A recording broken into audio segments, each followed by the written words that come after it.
சரி, அடுத்து என்ன நடக்கக்கூடும்? அடிச்சுப்பாங்கன்னு சொன்னீங்க, நடந்துருச்சு. அடுத்து? எனக்கு தெரிஞ்சு சண்டை போடுறது தான் பெரிய, அடிச்சுக்கிறது தான் எக்ஸ்ட்ரீம்னு நினைக்கிறேன். எடுத்து கத்தியில் எடுத்து குத்திக்கிறதோ எக்ஸ்ட்ரீமு, அது நடக்காது. அதுக்கு பிக் பாஸ் உள்ளேருந்து உள்ளுக்குள்ளே கேட்ட வருஷம் உள்ளே வந்துடுவாங்க, அதுக்கு தடுத்துருவாங்க.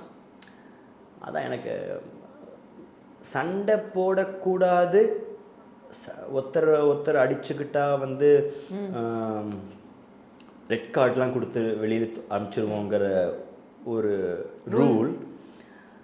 ப்ராங்க் பண்ணுறதுக்கு அடிச்சுக்கங்கன்னு சொல்கிறது என்ன கரெக்ட்னு எனக்கு தெரியல. ஆக்சுவலாக இஸ் இட் கரெக்ட் அப்படிங்கிற மாதிரி தெரியல. ப்ராங்க் பண்ணிக்கங்க, பட் ஆனால் ஹியூமிலேட்டிங்காக இருக்குது. கை போய் படக்கூடாது, படக்கூடாது தானே.